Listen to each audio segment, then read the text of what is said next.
Democracy Now!, democracynow.org, The War and Peace Report.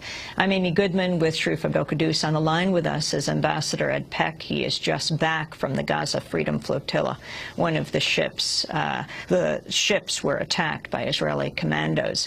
But first, we're going to turn to another diplomat. Sharif? Well, yesterday I had a chance to speak with Israel's Deputy Ambassador to the United Nations, Daniel Carmon. I reached him on the phone and questioned him about the raid.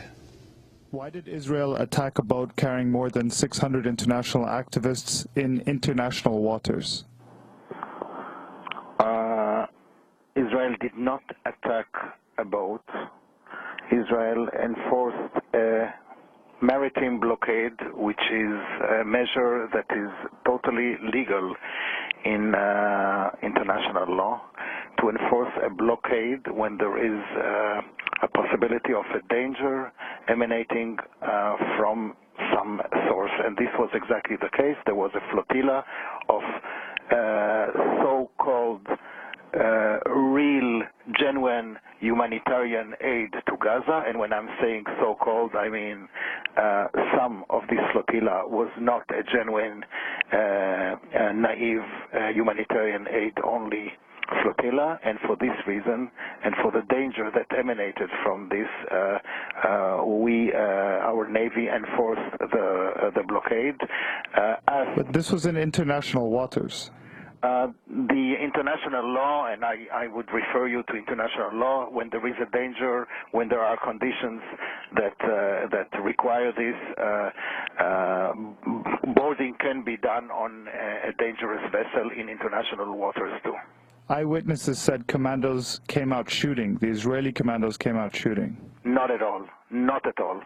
The Israeli Navy, after repeatedly offering a remedy and an alternative for transferring the humanitarian aid to Gaza through the port of Ashdod, the Israeli Navy, for weeks now, after updating the organizers and the relevant governments about our intentions, did exactly what we said we would do.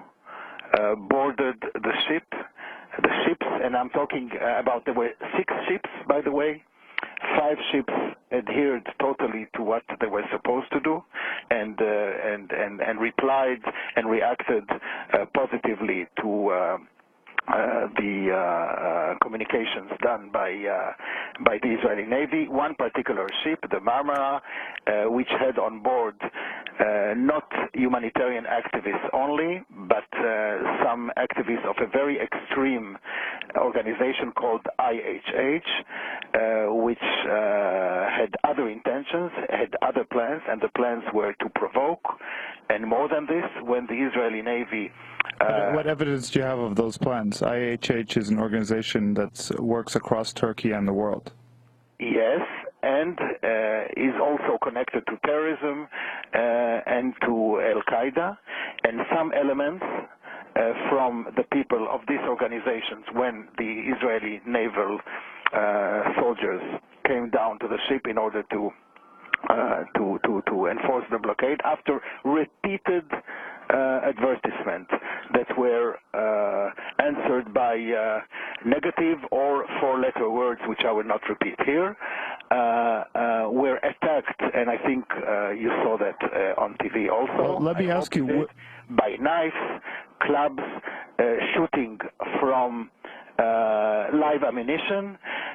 One soldier was thrown overboard. You have it all in the media, and the reaction is a very natural reaction, unfortunate result, but a natural reaction of self-defense. Let me ask you about that video that was released by the Israeli military. Will you release an unedited video of the excerpts that have been playing on the networks? I'm not aware of what you mean by edited or unedited, but I think you saw that, and it speaks by itself. And do you know who filmed it? No, I have no idea. And why haven't you released the names of the dead? At least 9 were killed. First of all, do you know how? Can you confirm the number of dead? As much as I know, there are 9 dead in this unfortunate incident, some injured, and Israeli soldiers wounded, including 2 gravely wounded. Well, there are families around the world who are anxiously waiting news. Why have the names of the dead not been released yet? We would have to check it with the local authorities. And why is Israel continuing to hold hundreds of international activists? What is their crime?